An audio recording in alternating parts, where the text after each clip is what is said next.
రాజు చాలా రోజుల తర్వాత ఆఫీస్కి వెళ్ళేసరికి ఆఫీస్ అంతా గందరగోళంగా ఉంటుంది. స్టాఫ్ అంతా వాళ్ళ ఇష్టం వచ్చినట్టుగా ప్రవర్తిస్తూ ఉంటారు. ఫోన్లో మాట్లాడుకునేవాళ్ళు, చెస్ ఆడుకునేవాళ్ళు, రీల్స్ చేసుకునేవాళ్ళు, సెల్ఫీలు తీసుకునేవాళ్ళు. ఇక రాజుకైతే ఒక్కసారిగా విపరీతమైన కోపం వచ్చి శృతిని గట్టిగా అరుస్తాడు.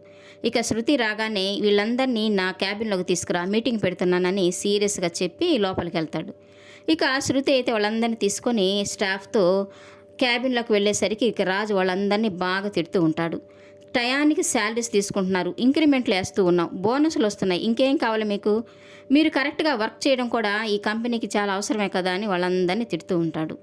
కావ్య వేసే డిజైన్స్ సామంత్ జ్యువెలరీస్కి వెళ్తున్నట్టుగా ఎట్టి పరిస్థితుల్లో తనకు తెలియకూడదు అని అనామిక మేనేజర్కి వార్నింగ్ ఇస్తూ ఉంటుంది. ఇక మేనేజర్ కూడా మీరు చెప్పినట్లుగానే చేస్తానని ఆఫీస్కి వచ్చిన కావ్యను కలిసి మేము ఒక పెద్ద కంపెనీతో టైఅప్ అవుతున్నాం, వాళ్ళు నచ్చే విధంగా మాకు మంచి డిజైన్స్ వేసి ఇవ్వండి అని తనతో అంటూ ఉంటాడు. ఇక కావ్య కూడా నా శాయశక్తులా ప్రయత్నించి మంచి డిజైన్స్ వేసి ఇవ్వడానికి ప్రయత్నిస్తానని తనకు చెప్తూ ఉంటుంది.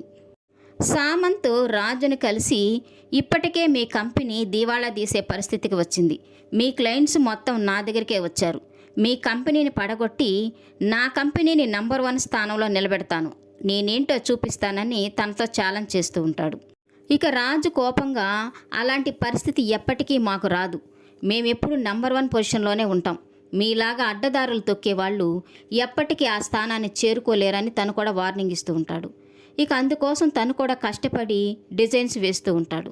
ఇక కావ్య కూడా డిజైన్స్ వేస్తూ ఉంటుంది. కానీ తన మనసంతా రాజు నిండిపోవడంతో తన ఆలోచనలతోనే ఆ డిజైన్స్ వేస్తూ ఉండడంతో ఇక డిజైన్స్ బదులుగా వాళ్ళిద్దరూ కలిసి ఉన్నట్టుగా ఉన్న ఫోటోని గీస్తుంది. ఇక అక్కడికి వచ్చి కనకం అది చూసి నీ మనసులో ఏదైతే ఉందో ఆ పేపర్లో కూడా అదే ఉంది చూడు అని చెప్పడంతో ఇక కావ్య ఆ పేపర్ని చూస్తే అందులో వాళ్ళిద్దరూ కలిసి ఉన్న ఫోటోని చూసి ఒక్కసారిగా షాక్ అవుతుంది. ఇక రాజు గురించి ఆలోచిస్తూ ఉంటుంది.